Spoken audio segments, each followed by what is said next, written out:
Vous avez déjà senti la poitrine se serrer comme si un hiver silencieux s'était installé en vous, même lorsque le soleil brille dehors? Il y a des moments où le silence des autres résonne plus fort que 1000 cris, et vous vous retrouvez réduite à un murmure dans une pièce pleine de voix. Vous avez peut-être appris tôt que votre présence pouvait être minimisée, que votre parole n'avait pas assez de poids pour changer le cours de quoi que ce soit. Et pourtant, nous voilà, cherchant à être entendus sans savoir comment briser le mur invisible qui emprisonne notre force intérieure. Si ce type de réflexion vous touche vraiment, peut-être est-ce votre place. Envisagez de vous abonner à la chaîne. Carl Jung disait que ce qui ne devient pas conscient agit comme un destin. En vous, femme qui a été réduite au silence, il y a une douleur ancestrale qui se répète à chaque geste de recherche d'approbation. Cette blessure ne naît pas d'une erreur de votre part, mais d'un héritage qui se perpétue dans le cerveau collectif. Le féminin a souvent été enseigné à céder, à reculer, à accepter que sa voix soit écartée, comme si elle ne faisait pas partie intégrante du tissu même de la vie. Reconnaître cette douleur est le premier acte de courage, car c'est en elle que vous trouvez la graine du changement. Le véritable fascinateur ne s'apprend pas dans des formules ou des manuels de séduction. Il jaillit de ce qui se soutient dans le silence, dans l'intégrité. C'est dans le recoin de votre âme où vous avez gardé les fragments de ce qu'on appelle devoir se taire, que réside un pouvoir invisible et irrésistible. Cette puissance ne s'exhibe pas pour être admirée. Elle existe avant toute lumière, avant toute réflexion consciente. La femme qui fascine ne s'explique pas. Elle se montre entière dans sa complexité sans demander la permission d'occuper de l'espace. Jordan Peterson renforce l'idée que la femme qui incarne un ordre interne face au chaos externe devient un centre gravitationnel psychique. Quand son âme trouve la cohérence, quand son corps résonne d'une vérité alignée avec ce qu'elle ressent dans la poitrine, l'homme autour perçoit cette force et se dispose à écouter. Il ne s'agit pas d'imposition, mais d'autorité symbolique. Elle est l'axe et le monde tourne autour de cette présence qui n'exige pas de validation de qui l'observe. Cette vidéo n'apportera ni astuce ni raccourci facile. Ce que vous découvrirez ici est une méthode de reconnexion interne, une invitation à arpenter les sentiers sinueux de votre inconscient et à retrouver la légitime propriétaire de votre valeur. Il n'y a pas de formule magique, seulement la pratique quotidienne de se souvenir de qui vous êtes réellement. Avant toutes les voix qui vous ont convaincu que vous deviez demander la permission d'exister, préparez-vous à plonger dans 5 étapes qui illumineront chaque recoin de ce jardin secret où habitent à la fois la blessure et le potentiel de guérison. Ici, vous apprendrez à identifier où vous vous dévalorisez encore, à soutenir le mystère qui fascine, à vous retirer avec dignité pour gagner le respect, à changer votre champ énergétique avec de simples exercices symboliques et à danser au centre de votre propre feu ancestral. Commençons ce voyage ensemble, en marchant avec fermeté et tendresse, les yeux ouverts sur ce qui palpite en vous.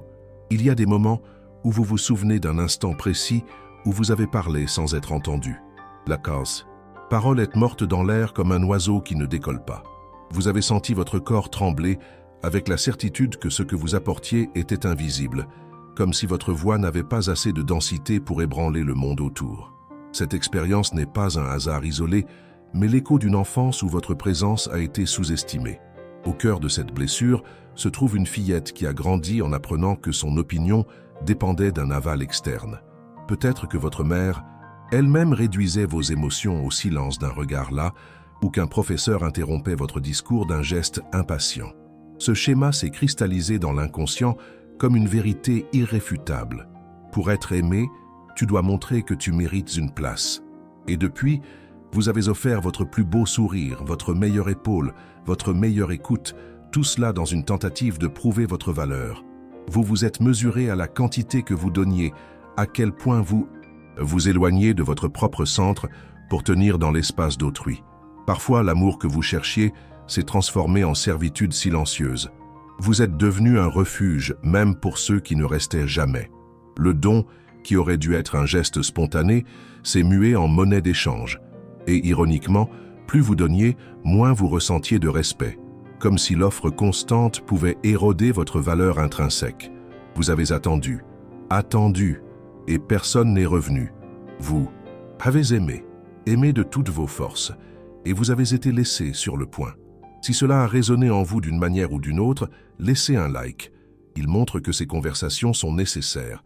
Identifier où vous vous dévalorisez est la première étape de la méthode. Demandez-vous, à quel moment cédez-vous avant même d'être invité à céder?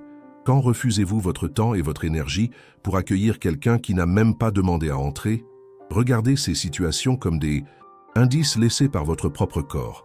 Chaque tension dans les épaules, chaque poing serré, chaque soupir retenu révèle une blessure qui palpite encore, une partie de vous qui implore reconnaissance.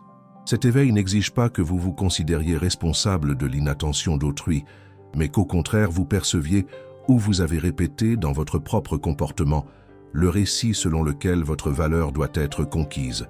La femme qui s'impose en quête de respect agit encore selon la logique de cette fillette qui a cru qu'elle devait mériter une place dans la famille, l'amitié, l'amour. En portant lumière sur ces petits gestes d'auto-sabotage, le sourire forcé, le silence auto-imposé, l'abandon de soi, vous découvrez les chaînes qui vous empêchent d'occuper tout le spectre de votre force. Et en les reconnaissant, émerge un espace intérieur sacré, libre, pour que la femme que vous êtes vraiment commence à se manifester sans demander la permission. Dans le prochain chapitre, nous explorerons l'archétype de la femme qui fascine.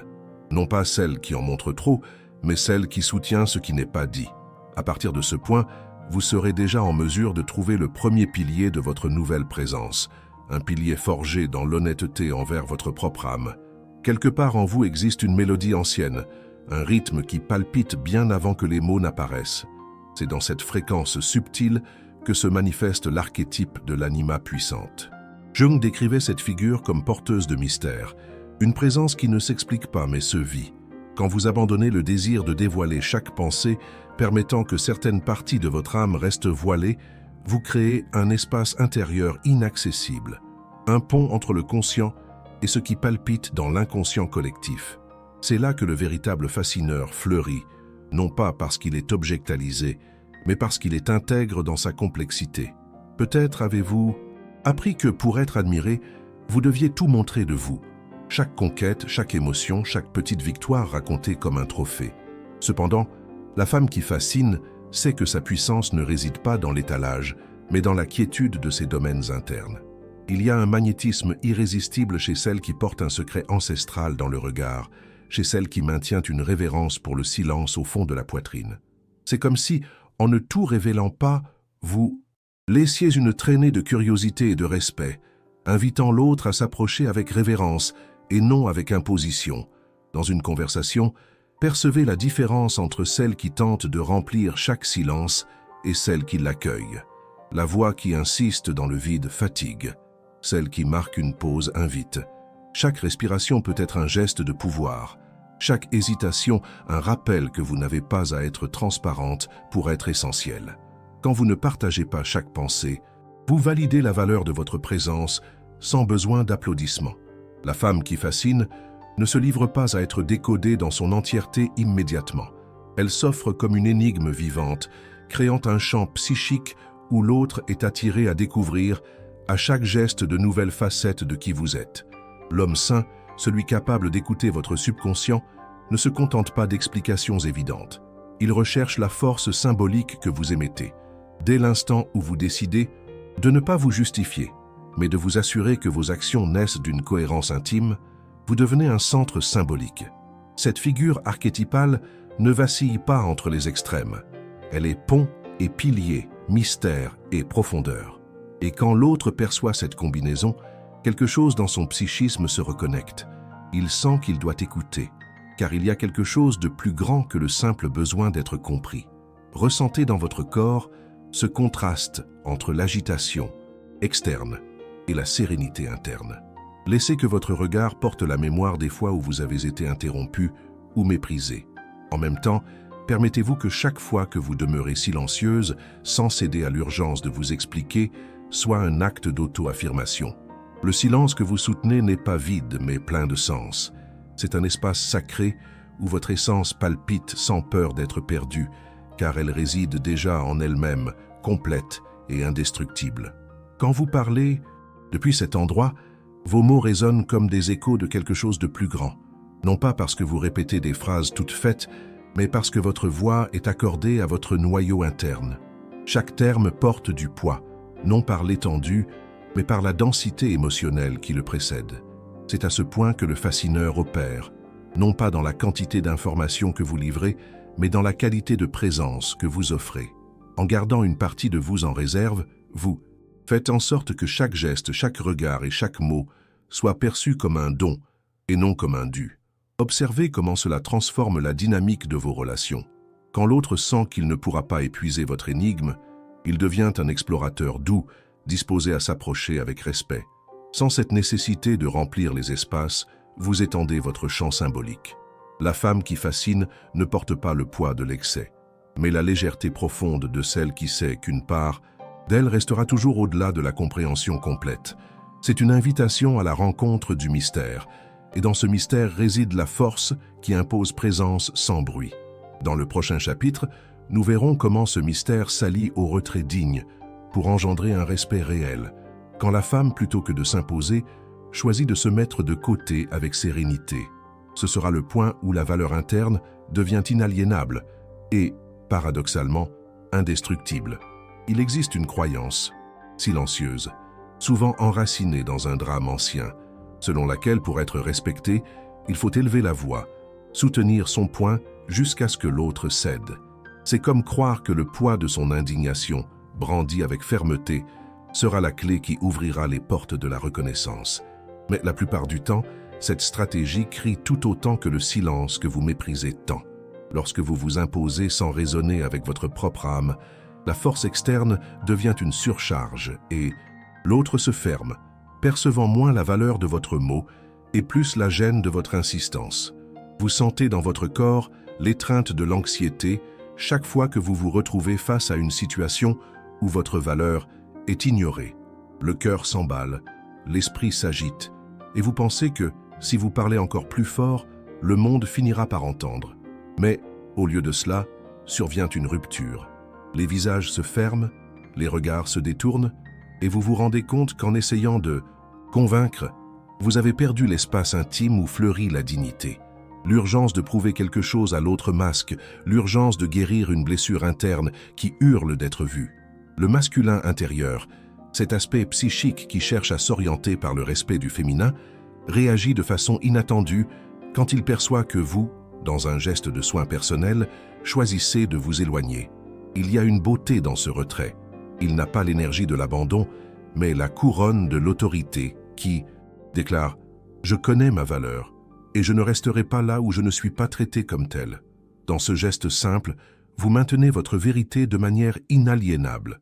La dignité ne demande pas la permission, elle exige la reconnaissance en proclamant son propre espace sans rancune, seulement avec la fermeté de celle qui ne se négocie pas. Avez-vous déjà remarqué comment l'absence résonne dans le psychisme de l'autre? Quand vous laissez un espace vide, l'autre sent le poids de votre absence.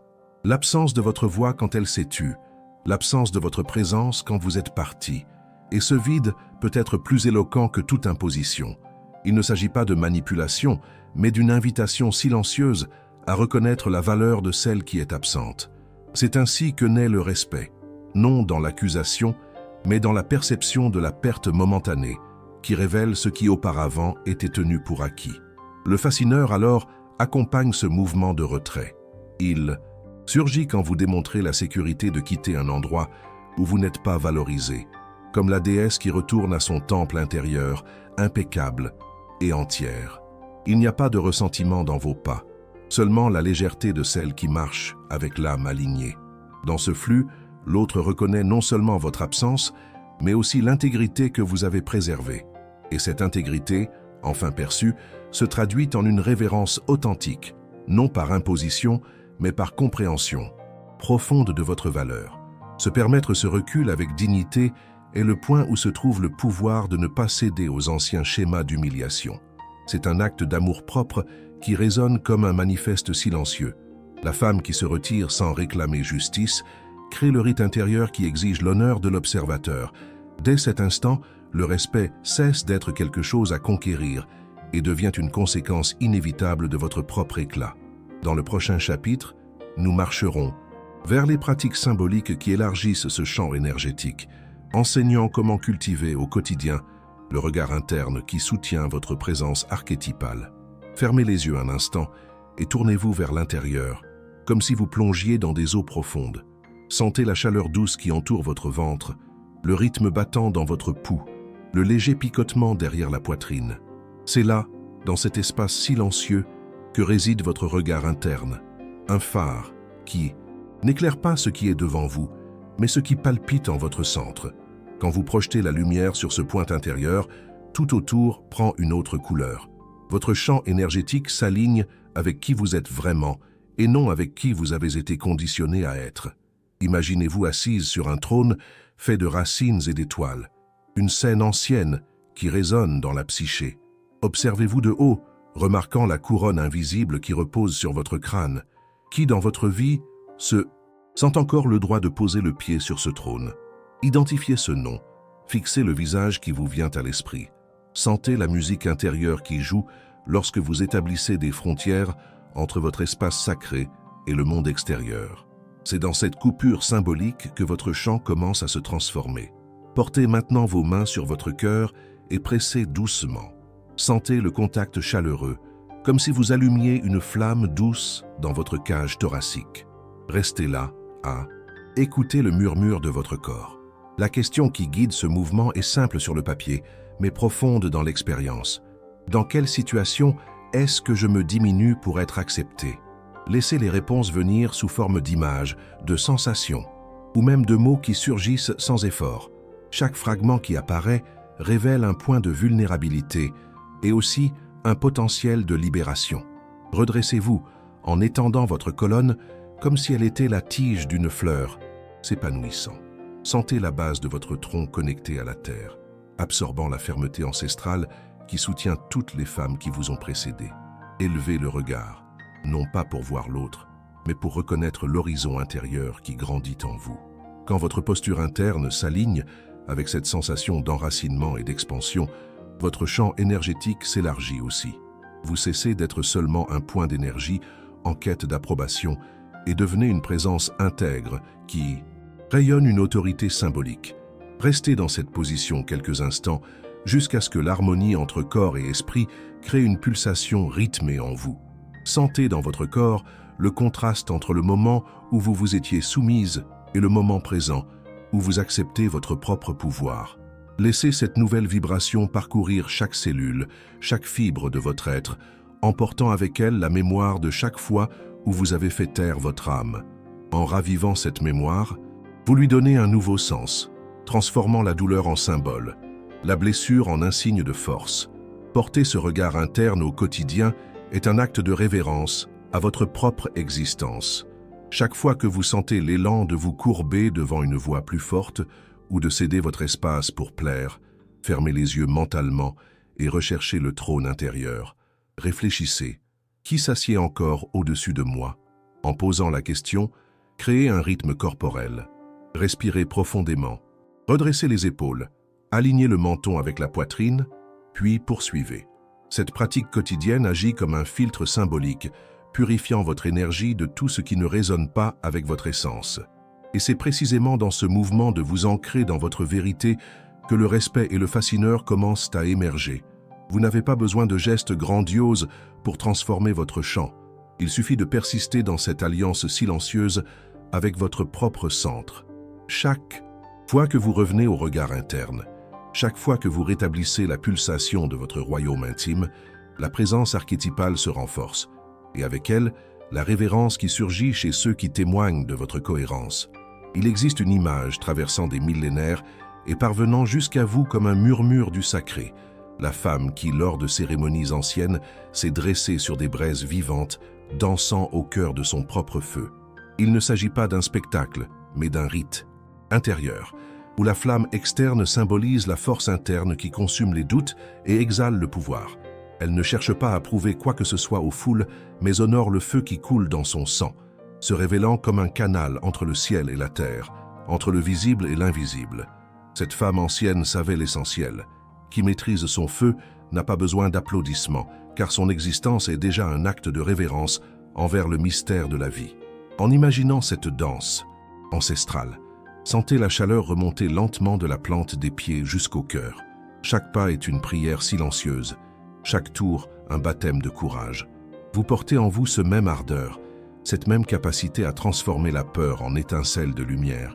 Pendant longtemps, vous avez peut-être cru qu'exposer votre feu interne serait trop risqué, mais la vérité est qu'en niant cette flamme, vous vous privez de la vitalité qui fait tourner le monde. La femme qui se cache de son propre feu devient froide et éteinte. Celle qui l'accueille, même dans la vulnérabilité de ses flammes, se révèle incomparable dans son intensité. Au cœur de cette métaphore réside la relation symbolique entre passion et pouvoir. Le feu extérieur représente le champ des émotions fortes, des passions ancestrales, qui vous confèrent force, mais peuvent aussi s'embraser dans une rébellion incontrôlée. Quand vous dansez au centre, vous apprenez à être la conductrice de cette énergie. Vous ne vous laissez pas dominer par le feu, mais vous le guidez avec grâce et intention. Vos mouvements, même silencieux, vibrent de la dynamique d'un élément primordial, et celui qui observe ressent l'appel à reconnaître la grandeur d'une rencontre qui dépasse l'apparence. Il y a quelque chose de mystique dans la façon dont la lumière des flammes dessine des ombres sur votre visage. Ces ombres ne sont pas des erreurs à corriger, mais des fragments de votre histoire qui méritent d'être mis en lumière. La femme du feu embrasse chaque nuance, la peur qui tremble dans les os, la colère qui brûle dans le sang, la nostalgie qui palpite dans l'âme. Elle ne danse pas pour effacer les douleurs, mais pour les célébrer comme partie d'un tissu plus vaste qui inclut à la fois l'extase et la chute. Et en faisant cela, elle trouve une puissance qui n'est pas à vendre, qui ne se cède ni par affection ni par peur, mais reste intacte dans son origine sacrée. Le guerrier intérieur qui réside en l'homme saint perçoit ce feu et s'en approche non pour l'éteindre, mais pour l'honorer. Il reconnaît qu'il ne peut posséder quelque chose qui brûle d'une telle pureté. Il ne peut qu'approcher avec précaution, offrant sa loyauté au feu sous forme de respect. Il ne s'agit pas de subservience, mais d'une alliance sacrée. Elle, danseuse de la flamme, et lui, gardien vigilant de l'éclat. Lorsque cela se produit, respect et fascineur deviennent indissociables, car aucun symbole n'est aussi puissant que celui qui révèle à l'autre sa propre vulnérabilité et simultanément son invincibilité. Permettez-vous alors de ressentir cette danse comme un appel intérieur. Visualisez pendant quelques instants l'espace autour de vous embrasé d'or et de rouge, comme si chaque souvenir douloureux se revêtait de signification et de lumière. Sentez vos pieds toucher le sol chaud, votre respiration alignée au rythme ancestral de la vie qui palpite dans chaque cellule. Et, dans ce rite imaginaire, recueillez la certitude que qui maîtrise son feu interne porte en lui un symbole que nul vent n'efface. La femme qui connaît sa propre chaleur ne sera jamais traitée comme une braise morte. En apportant cette métaphore dans votre quotidien, toutes les petites épreuves de feu, le regard méprisant, la parole cinglante, l'indifférence soudaine, deviennent des invitations à danser de nouveau au centre de votre âme. Chaque défi devient une nouvelle chorégraphie où votre respect et votre fascineur se manifestent sans effort, simplement parce que vous ne niez pas la flamme qui vous anime. Et ainsi, la tradition ancestrale se renouvelle en vous, créant un cycle continu de guérison et de pouvoir, guidé par la sagesse qui déborde de votre propre feu sacré. Tout au long de ce voyage, vous avez découvert les marques d'une histoire qui ne s'écrit pas seulement avec des mots, mais avec des gestes silencieux et des échos émotionnels. Vous avez perçu la douleur de celle qui a supplié l'attention et a attiré la dévalorisation, compris le mystère qui fascine en soutenant le non-dit, découvert la force née du retrait digne et pratiqué le regard interne qui redéfinit votre champ énergétique. Dans la danse ancestrale du feu, vous avez touché le feu sacré qui palpite dans votre âme, apprenant qu'il est possible de conduire la flamme sans se laisser consumer. Il reste maintenant l'intégration profonde de toutes ces couches en vous. Carl Jung nous a enseigné que l'intégration des opposés génère du magnétisme.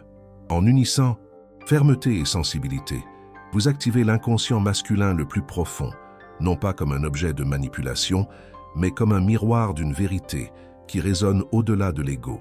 La femme qui porte son propre centre allie simultanément la solidité d'un rocher et la fluidité d'une rivière. Elle préserve sa douceur sans se dissoudre, soutient son mystère sans se fermer et maintient sa présence sans avoir à se prouver. C'est cette intégration qui constitue le sceau incassable du respect. Clarissa. Pincola Estés dirait que cette femme marche avec l'âme à nu, mais avec l'ego en silence. D'ailleurs, le silence entourant l'âme suscite un magnétisme si intense que le monde autour commence à tourner à son rythme. Il ne s'agit pas de retenir des informations ou des sentiments par stratégie, mais d'honorer l'espace sacré où réside votre essence et votre histoire. C'est dans ce repos intérieur que naît le fascineur, non pas des courbes ou des mots répétés, mais des symboles invisibles que seul un cœur sensible reconnaît. Le respect que vous cherchiez tant, celui qui semblait vous échapper dès que vous preniez la parole, se manifeste désormais naturellement. Il ne crie pas, il jaillit. Le fascineur qui semblait dépendre de regards émerveillés se maintient désormais sans effort. Les deux s'épanouissent comme la conséquence inévitable de celle qui a décidé d'habiter pleinement son propre temple intérieur. Vous avez découvert qu'il n'existe pas d'ascension plus profonde que celle que l'on fait en soi, ni de conquête plus puissante que de retrouver la souveraineté de votre âme. Si quelque chose en vous s'est ouvert avec cette vidéo, écrivez dans les commentaires. Parfois, partagez guérit aussi. Et si vous souhaitez poursuivre ce voyage de l'âme, nous sommes là, toujours prêts à vous accueillir lorsque vous voudrez revenir.